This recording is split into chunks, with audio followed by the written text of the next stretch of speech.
So, Greg, Madison, welcome. Thank you so much for coming and sharing your time today with me. It's such a pleasure to see you again. I have had the privilege of meeting you at different conferences, working with you in your focusing workshops, which I hope we will be hearing about later in the interview. But for those who are less familiar, perhaps, with your work, how would you introduce yourself? Uh-huh. um, Pleasure to be here. Thanks for inviting me. Um, how would I introduce my work? That's a very specific question. Um, I guess in terms of my work, I would say that I have always been trying to integrate an experiential approach, mostly focusing, with an existential sensitivity, or I could say an experiential sensitivity with the existential approach.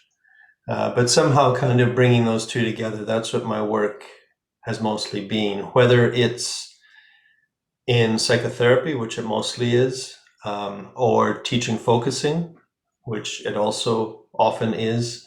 And I would make a big distinction between psychotherapy and focusing. Um, or if it's in some other teaching coaches or talking about dreams or teaching or doing supervision or working with the community, offering workshops, sometimes free just to community organizations, or working with activists, which I used to do, but I'm not doing at the moment. Um, I also was involved in the World Day of Listening, which was an attempt to have one day after some very divisive political events in Western democracies, having one day where we actually just listened to each other, just out on the streets. And that was a fun thing to get involved in. So that's some of the things I've done, and they all kind of have the same spirit to them, I guess, even if they're applied in very different settings. You're reminding me of a lecture I sat in a couple of years ago during my training, which was speaking about a portfolio career, and it feels like a really perfect example of a portfolio career. And you shared there that it's kind of got this same spirit to that. I wonder what that kind of spirit is for you. Well, that's a very good question. And that's a very good but difficult question. But I want to just back up and just comment on the idea of a portfolio career. I think that, I mean, it could be called that, and I don't think it's that uncommon, but it also points out that some years ago, after years of teaching at universities and actually being employed at universities, being employed by the NHS to supervise people or employed at a big hospital, after years of doing that kind of thing, I decided I could not stand to be inside of an institution any longer. So some years ago, I took the step to just be completely and utterly self-employed. So if I do work for institutions, it's simply as, a visiting person. I don't go on the payroll regularly. I don't have to abide by their policies and procedures. I don't have to do work that I don't want to do. So I really have this wonderful situation where I can actually do what I want. And that is, I guess, to get to your question, it's to honor a sense of what really feels meaningful and important to me in any expression of my work. And I don't know what that is. I don't know how I could say that. I certainly know it as a feeling. Mhm.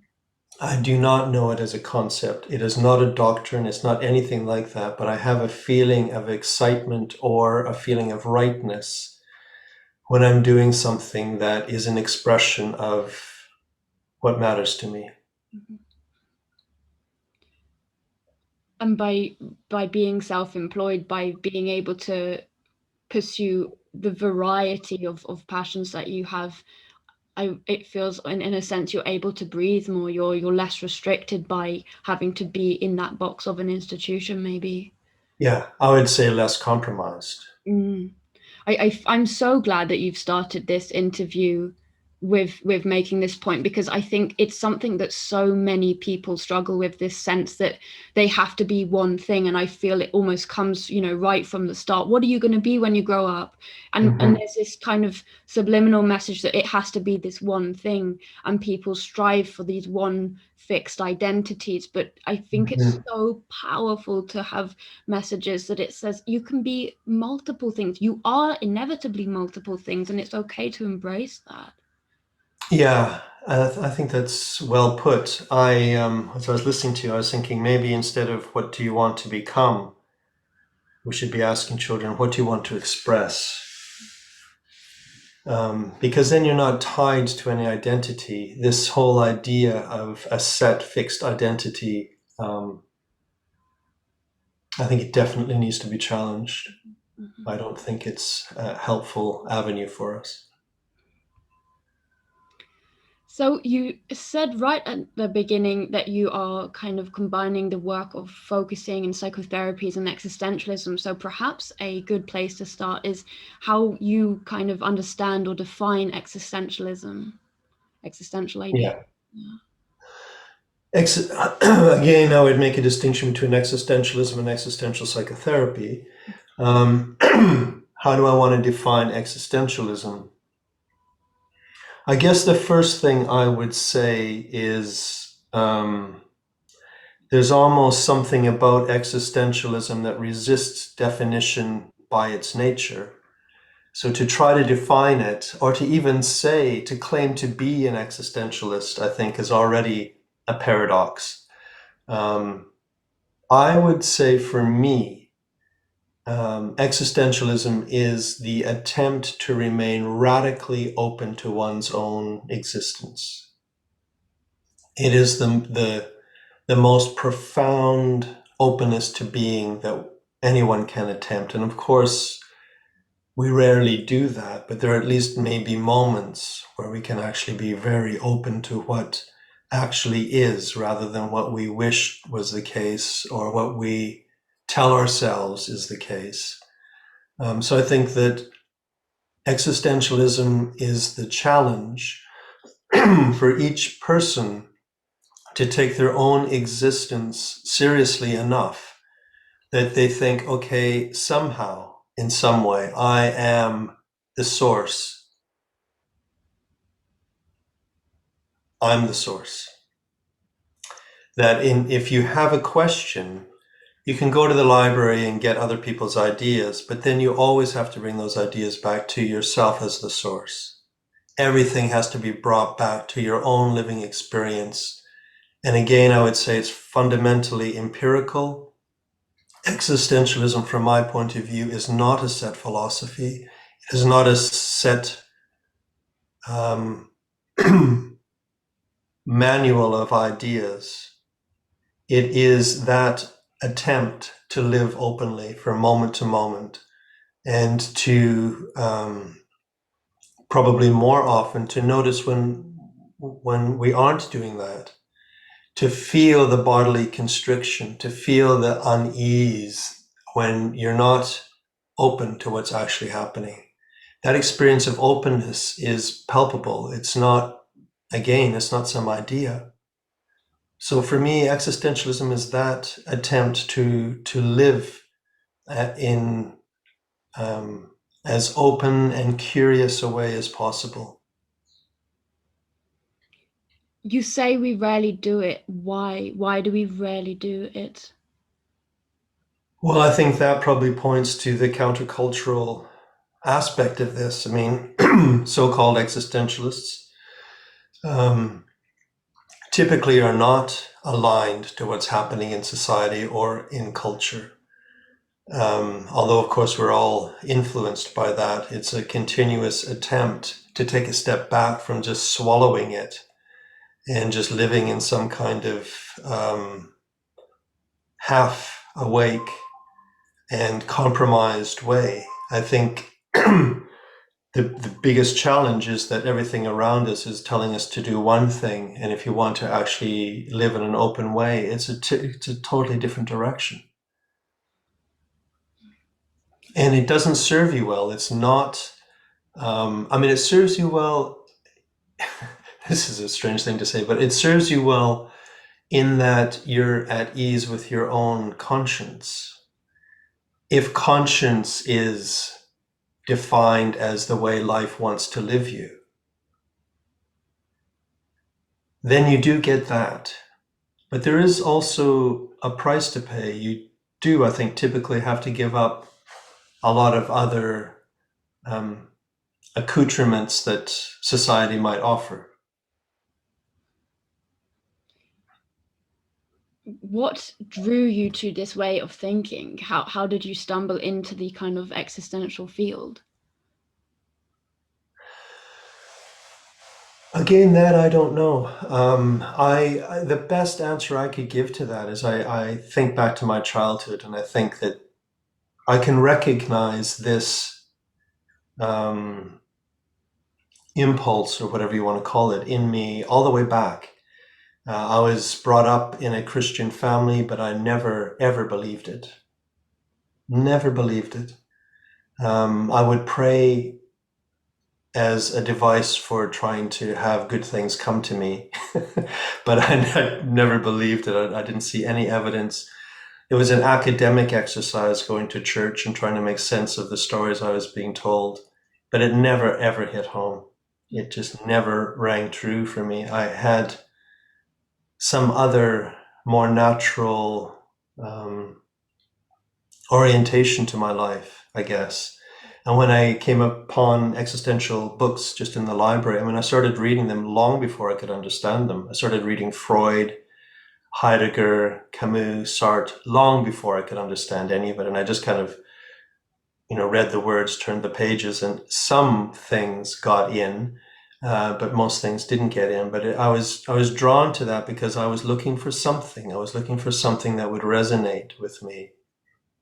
And I know the first year that I got to university and started to study psychology, like way back in the early 80s, or 1980, I guess it was, I always had a tendency to go to the point of view that was rejected. And when I was at university, it was like the age of behaviorism, and cognitive psychology was just making an appearance and was kind of radically challenging behaviorism. And there was that fight between the two of them. Meanwhile, psychoanalysis was taught as history, not as of any importance to psychology whatsoever. So that made me interested in psychoanalysis. But when I started reading it, I thought, this is rubbish. I just thought this is so theoretically thick that it doesn't even touch what a person actually lives. So I couldn't subscribe to that. But I was lucky enough to work with a professor that was into phenomenology and into focusing. And that's where I've really felt a resonance. Gendlin's work was introduced to me, and I thought, this is someone who finally gives me permission to live in the way that I would say is existential. I finally thought there's some authority that says it's actually okay to tune into your own experience and to trust that. Not to tune into it and think, oh, how odd am I? But to tune into it and think, what is it that I'm trying to understand through my own experience? And to really take that seriously. And to study phenomenology as, first of all, a research practice. And my first degree was in research psychology and experimental psychology. It was not at all clinical. In fact, anything clinical or counseling was thought of as not very rigorous, to put it politely. So I first learned phenomenology and existential psychology and focusing. I learned all of those things together because they resonated again. They picked up on that childhood curiosity. It was only much later that they became psychotherapeutic enterprise for me. Was it challenging to kind of be raised and immersed in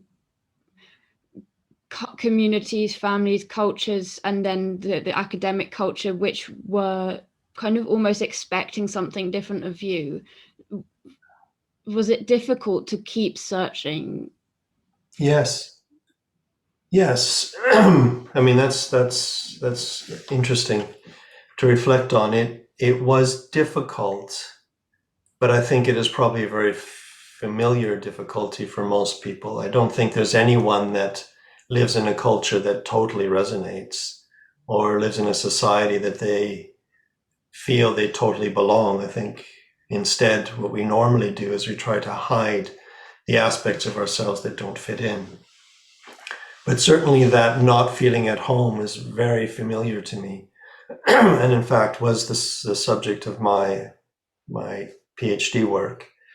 And I think that again, it was, I think initially the not feeling at home was an impetus to try to find a place that would be home for me. And I had thought for a very long time it would be academia, until academia changed into a market-driven factory.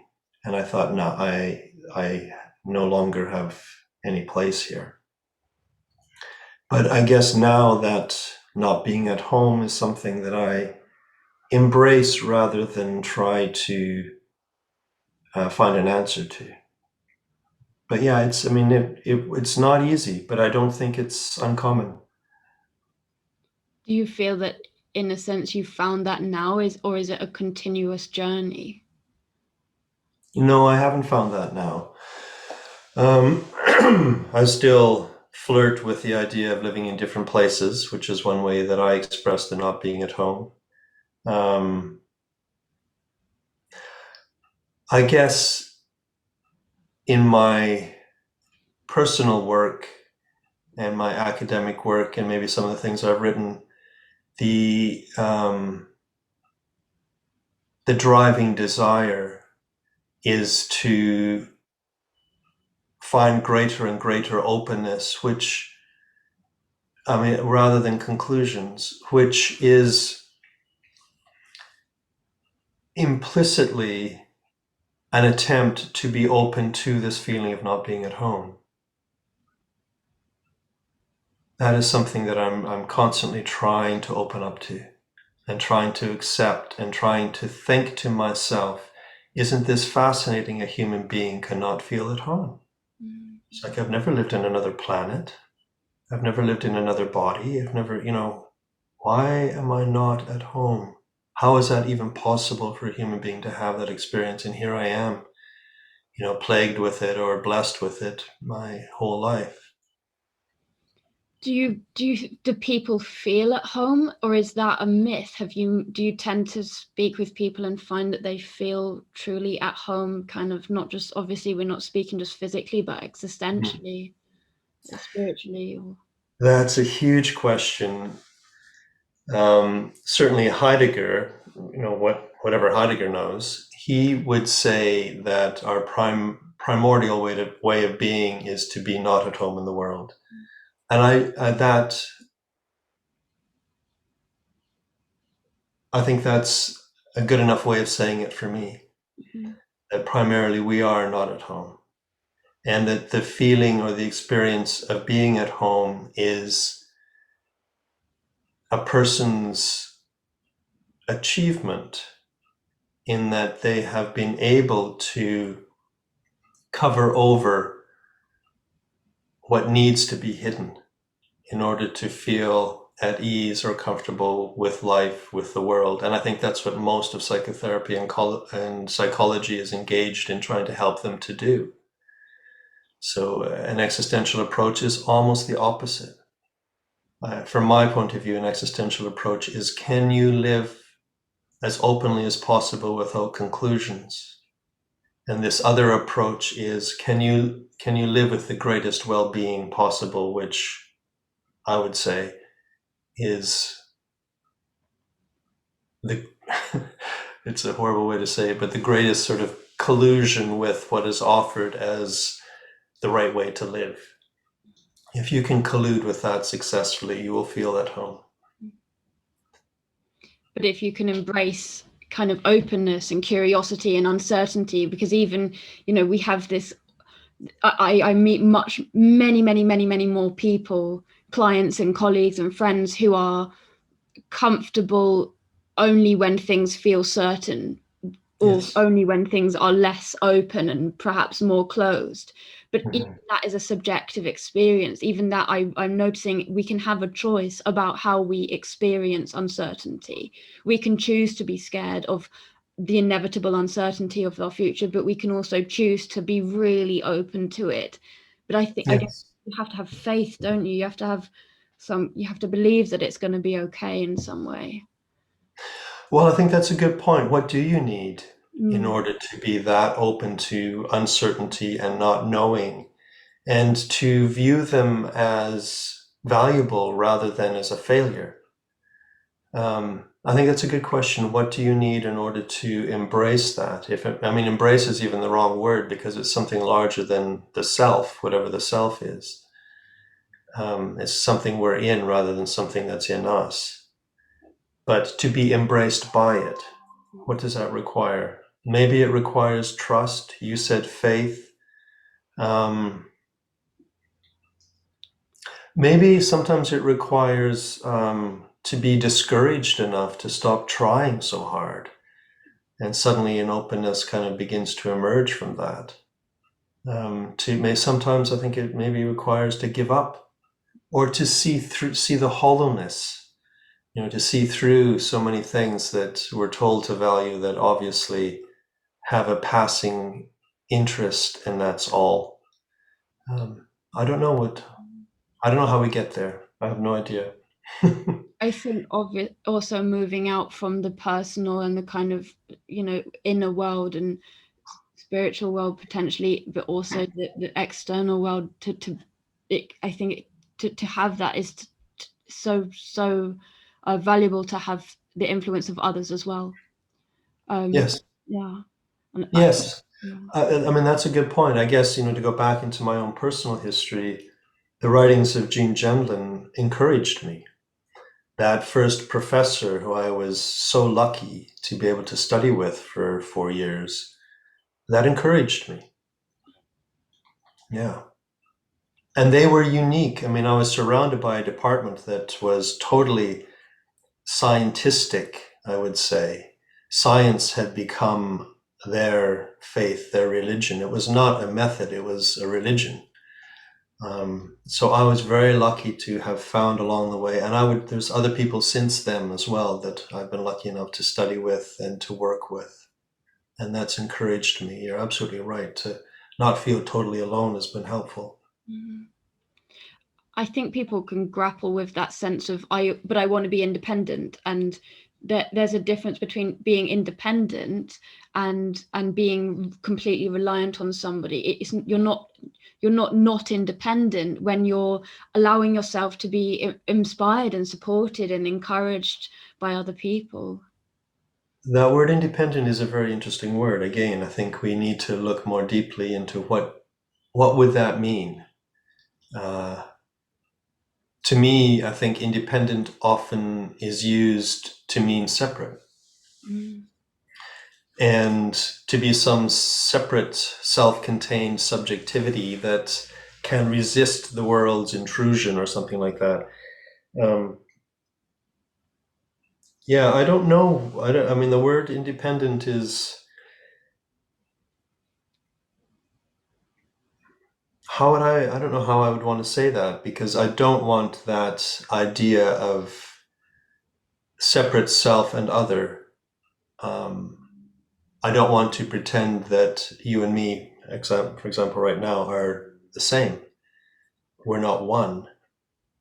But also, even in this dialogue right now that we're having, we're already influenced by each other before we even say what we're going to say. Somehow there's an openness as radical as that. So we're not independent from each other as we're speaking. We're already partly in each other in a way that our interaction now is partly making us who we are together. So then how do you talk about independence? If by independence you want to mean to be able to keep one eye on your bodily responsiveness to the other, I'm all for that. But I wouldn't assume that that's a kind of a separateness or independence. Yeah.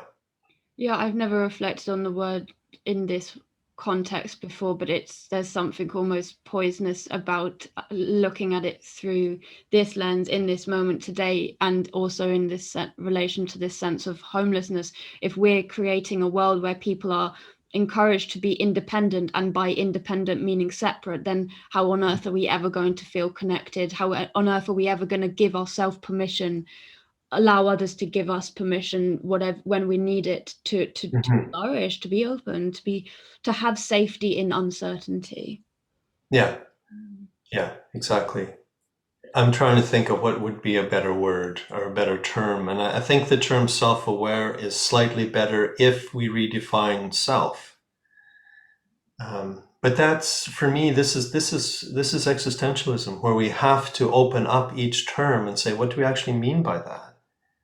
And then it becomes, the simplest term that just rolls off the tongue suddenly becomes a big question.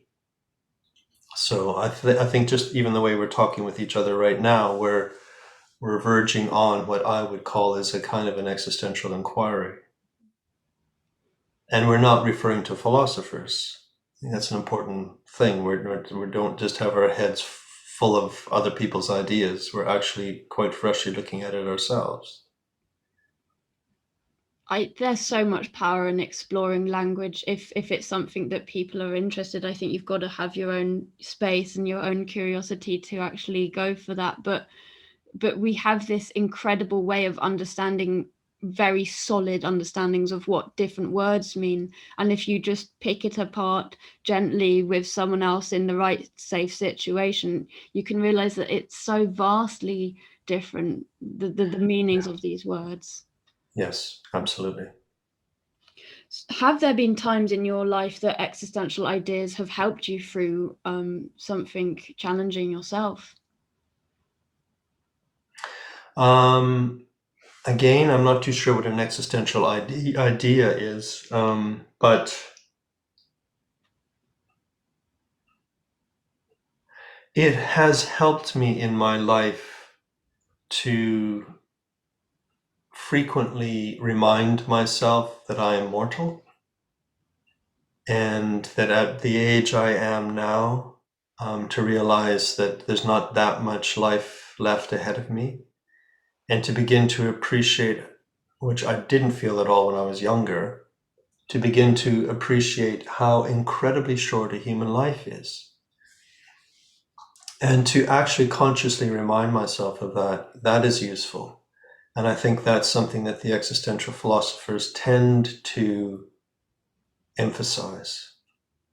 Some of the existential psychotherapists don't. Some of the existential psychotherapists try to throw us a bone of some kind. It's like, well, your books will last after you, or your relationships will go on, or if you have children, blah, blah, blah. I mean, all of that I think is just totally unconvincing. I can't stand that kind of desperate grasp at some kind of supposed hope. I think it is much better to remain open to the facts as we know them and experience them. Why does that frustrate you? People's desire to be continued beyond their mortal life. Because I read a lie in that. I read the motivation to believe those things as an attempt to hoodwink oneself. and that goes against the grain for me. I mean, I have all sorts of self-deceptions, there's no question about that. But this is one that doesn't convince me. And I can't stand anything that is like throwing some kind of pink blanket over the reality, and it's like, oh, isn't it all wonderful, but really isn't it joyful, or all this kind of positivity makes me want to vomit. I just cannot stand it because it feels so artificial to me. And I never believe a word of it. All I do is I look at the person saying it and I'm just sort of thinking, what is really going on for them that they really have to come out with this? Because in a sense, it is the most pessimistic thing to do, is to import this artificial positivity. Because in essence, what you're saying is, I don't actually believe that the world itself is okay. I am so pessimistic about the actual reality of existence that I have to import in all of this false stuff and try to make me and others believe it. And I think I wrote a chapter some years ago called Exhilarating Pessimism. And I think that the point of view that I have can sound pessimistic to people, but in fact, to live it isn't pessimistic at all. It's actually quite exhilarating because it feels very alive to what's actually happening and thinking, this is enough. This is actually enough. There's enough here to have a meaningful life without importing anything false, without spinning it in any way. I don't like the positive spin. The therapists are, renowned for putting a positive spin on something a client says that sounds depressing.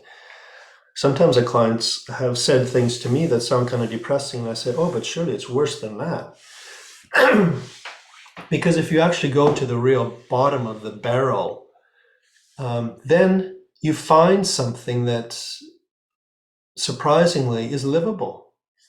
If you stop halfway down, you're forever in this kind of health-diluted experience of self, and that is palpable. You feel that in your body. You can feel, I can certainly feel, when I'm not being honest with myself.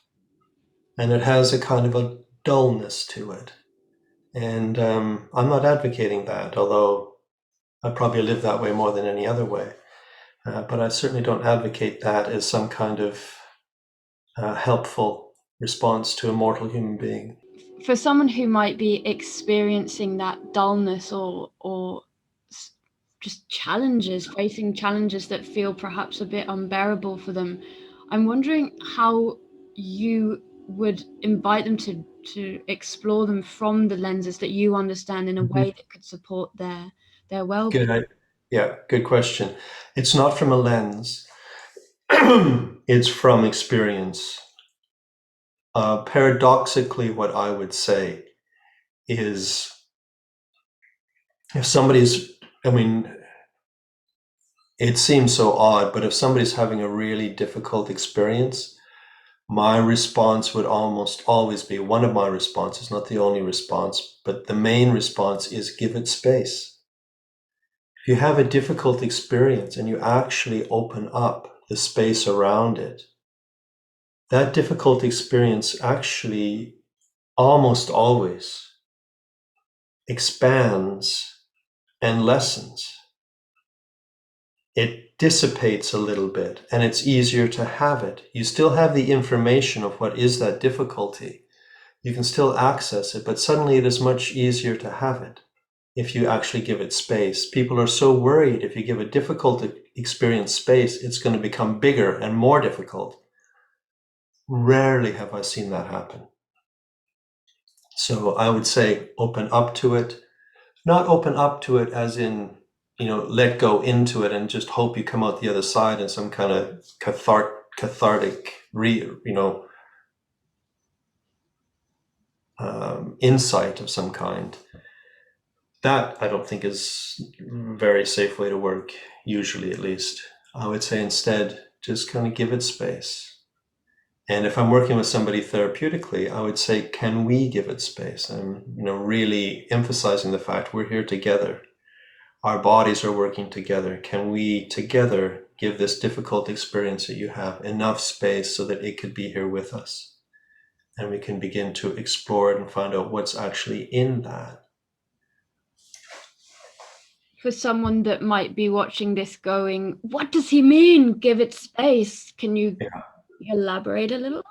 Yeah, again, a good question, because everything I say, if I'm working with clients, I need to say it in a way that is common language enough that they know exactly what I mean. So if I say, can you acknowledge it? Can you give it space? All that kind of stuff. I often have to say, by acknowledge, I mean, by giving it space, I mean, to actually bring your attention down to where you feel it, because these experiences come through our body.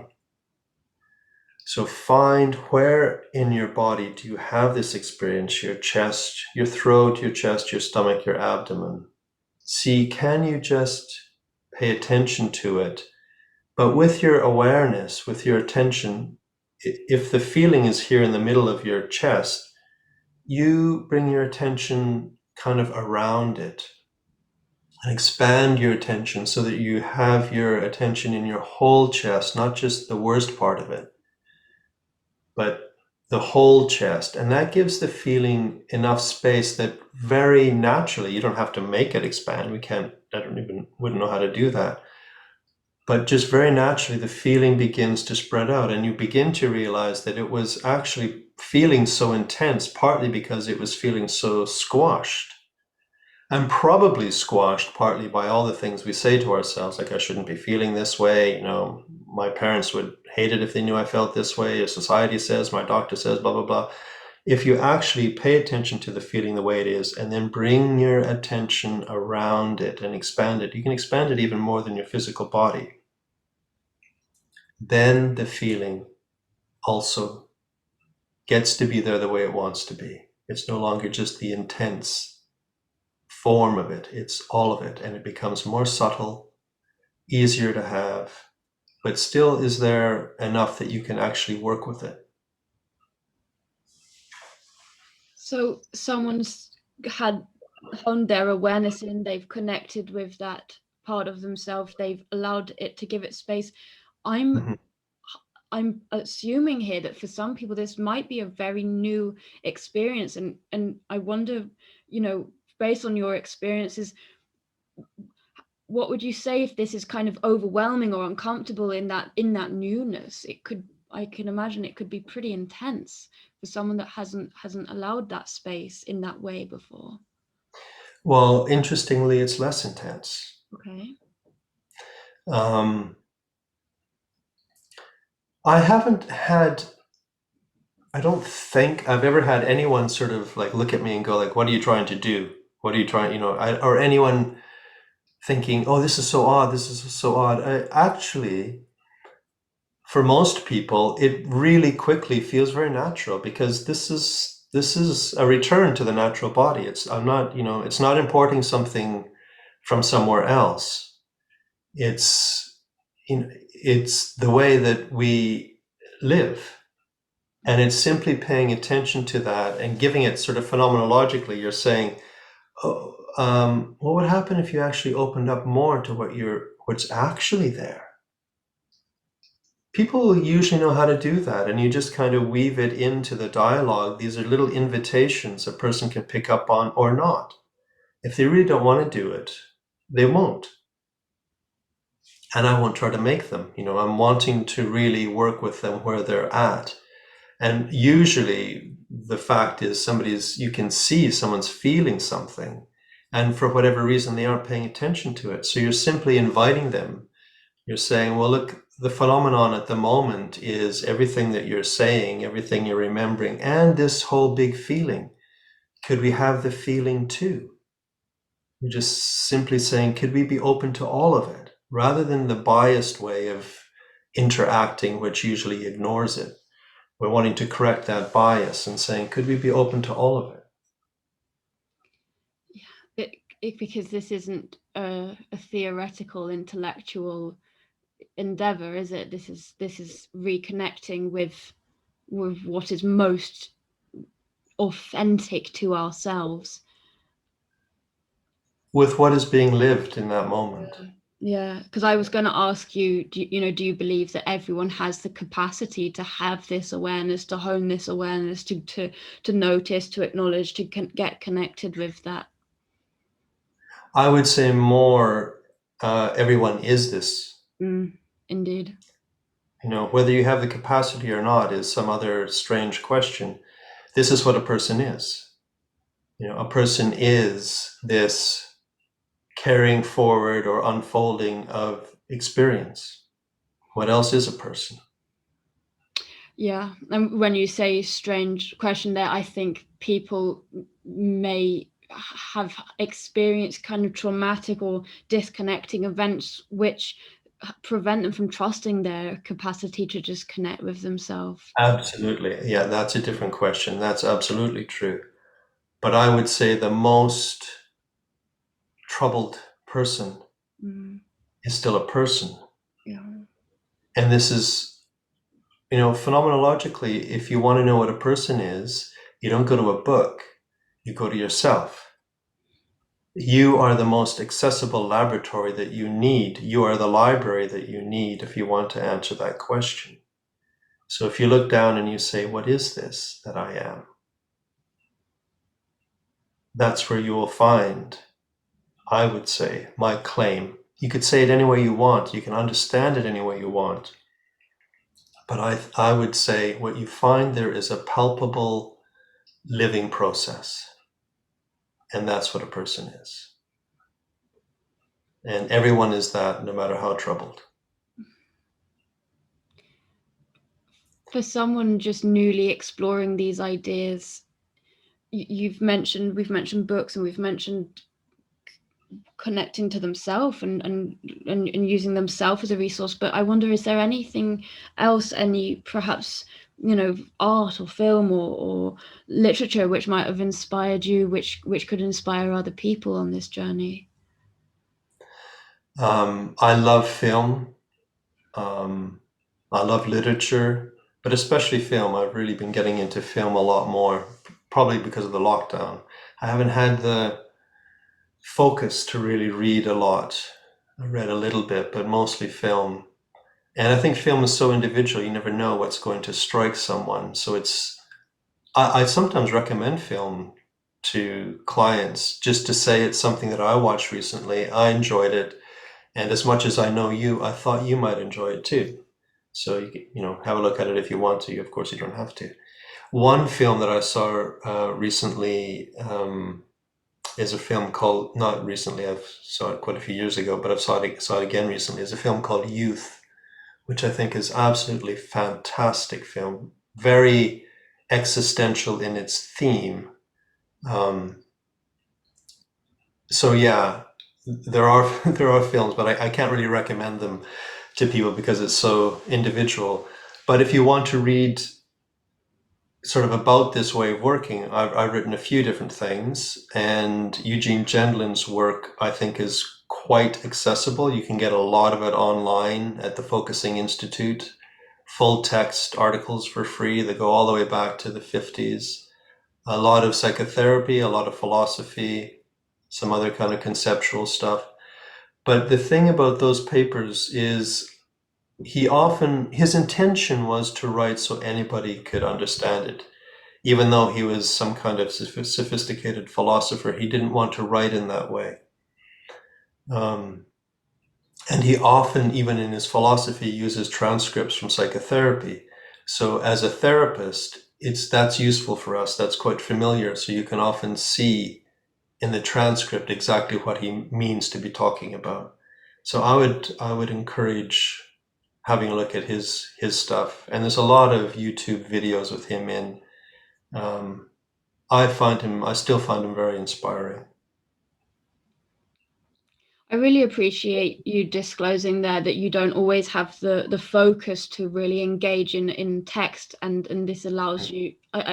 You explore film and you explore YouTube, because I think this field in general, it can be really ostracizing and block people out from thinking they're able to explore it, because if they can't read or find that focus or find that time or energy to engage in a Mhm. difficult book. I would even go further and to say that if we want to find books that support sort of the spirit of what I'm describing, um, you really don't look to psychology for that. And you rarely would look to psychotherapy for that. It's much better, I would say, to look to literature. And I would think that if you really want to know about the human condition, you really want to know what it is to be alive, literature is a much better resource than psychology or psychotherapy. And perhaps those are the kinds of things we should have more in our training. I recently interviewed Martin Adams, who said he'd like to develop a whole course, an existential kind of exploration based on literature rather than textbooks. Yeah, literature and film would be great. I occasionally bug him to try and encourage him to do it, but we'll see. We'll see what his space. That would be wonderful. As we come towards the end of the interview, I wondered if you wanted to kind of expand any more on what you would perceive your existential offering or your contribution as. Mm-hmm.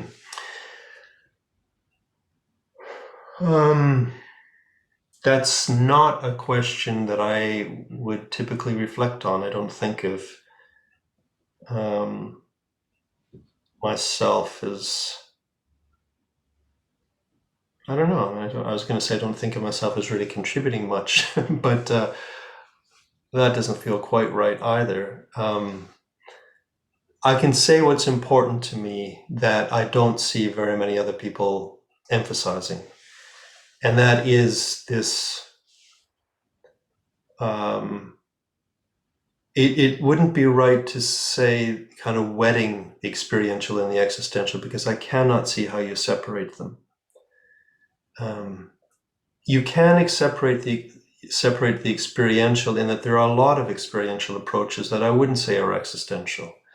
They are very kind of technique based, and techniques can be fine, but they do something to the relationship, I think. And some of them they don't have the same almost trapdoor in them. I mean, for me, a way of working experientially that I like is a way that opens up to something deeper than was initially encountered, and it keeps going in that direction. And that's why I like the experiential and the existential together. That the existential kind of encourages going through that trap door and going further and further. And the experiential says, you have to start from what is. You can't start from somebody's idea about what is. And so I think bringing those two together gives you much more than either of them separately. And it means that existential psychotherapy isn't just another cognitive therapy. It becomes something much more alive than that. And for me, I don't know how you do phenomenology unless it's experiential. And presumably also, well, indeed, what is your position on who these ideas would work with? Because if you're starting from experience, surely a child can start from experience, and anyone from any walk of life can start from experience. Absolutely. I mean, if you want to talk about focusing as a standalone kind of practice, it's been used with children in schools. It's been used in conflict situations. It's been used a lot with trauma in war zones. It's been used in psychiatric hospitals with people who are dying. It's been used as a spiritual practice, as a creative practice, and there's also focusing-oriented art therapies. It can be integrated in any way, because all you're saying is to bring in, you can bring your living aliveness into any way of working. You know, a focusing way of working, you're never saying do focusing instead of. That would be a strange thing to say. You're saying do that in a focusing way, or do that, experientialize that. If you want to work in a CBT way, experientialize it. If you want to work in a psychoanalytic way, experientialize it. And so that's what I'd also say to existential people: experientialize it. You know, if you work in this way, first of all, you become very comfortable with very big emotions. They don't scare you. Secondly, you know if a client is quietly or silently mulling something over, that is not the time to interrupt with your own good idea. That is the time to just simply say to the client, it's fine with me for you to take as much time as you need just to find the right word. or to just see what comes. So that quiet attention to self is so rare, which is just shocking. That so many people live their whole lives without a moment of consciously turning towards themselves and even saying hello. That's what I want to bring. It's more of that. In a sense, it feels almost neglectful. People neglect themselves by not inviting themselves to have that space to focus on themselves. Yeah. And to focus, as in when they focus on themselves, what they're focusing on is their being in the world. They're focusing on the whole situations that they live through, not some separate self. I think that's important. That's actually what we find. We don't find a separate self. We find the bodily response to what we're living. Or a version of themselves that they have to improve. I feel people often speak about, no, I do pay attention. I focus on what I need to change, what I need to improve. Mm-hmm. But I guess Mm-hmm. you're speaking from a space of also just acknowledging what is. Well, also the question of who am I to try to change myself? It's so arrogant. I mean, if you open up to yourself and give your experience space, experience changes itself. It's the nature of experience to be moving, to be implying a next way of being. That's what experience does. Experience is not a snapshot. It's not some contained content. Experience is process. So all you need to do is give it the space, pay attention to it, welcome it, and it does its own change.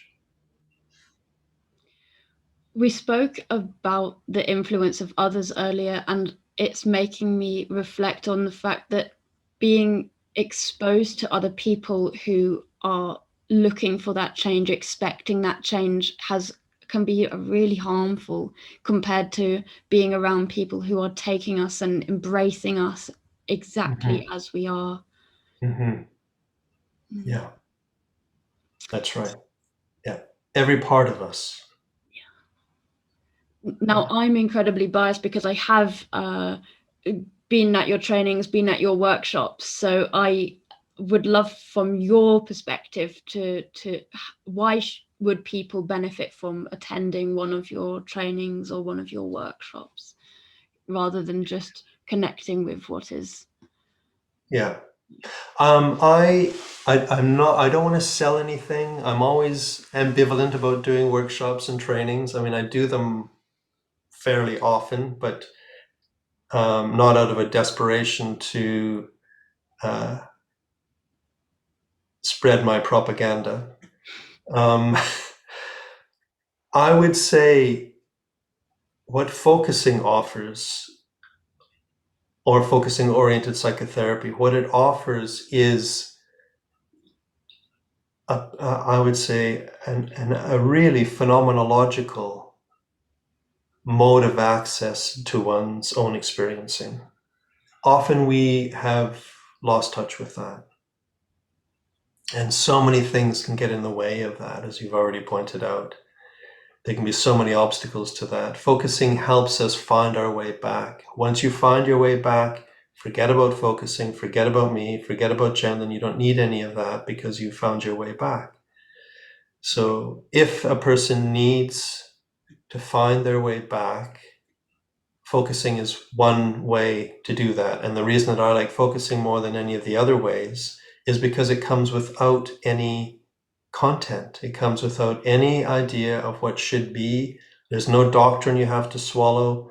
There's no guru you have to obey. There's no teacher that's going to say it's right or wrong. That's why I like focusing. When you said we find our way back through focusing, I picturing this return to home, and I wonder, does do we become our own home? Can we be our own home? My therapist, even just last week, she described me as a snail when I described this sense of finding a home within myself and within Yeah. different destinations I find myself. I mean, many times people have said like, put their hand on their chest and with tears in their eyes say, I feel like I've found my way home. So that's not not an uncommon way of describing the experience of finding your way back. For me, I would say, just to make it more of a problem, for me, I would say if you can accept a home that is constantly migrating and constantly moving itself, then yes, there is a sense that this experiential flow is the only home that I really could have.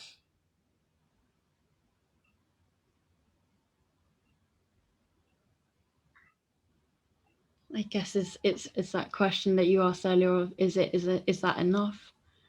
Yeah. Is that enough? Yeah. That's Well, a good question. I think that's a very good question. Walking down the street and seeing the sunlight on uh, a fence with the paint peeling off and just suddenly being struck for no reason, it seems like, at least no reason at all, just by the beauty of that moment. The question could be, is that enough?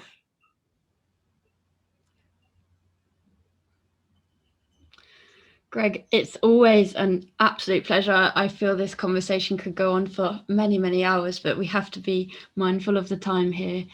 Okay. Was there anything else that you wanted to add? As you say, there's so many directions we could take it, but I'm happy to leave it there. Well, I honestly, I cannot thank you enough for sharing your time and your ideas and your inspiration today. Thank you so much for participating in this little project. It's been my pleasure. I'm curious to see where it goes.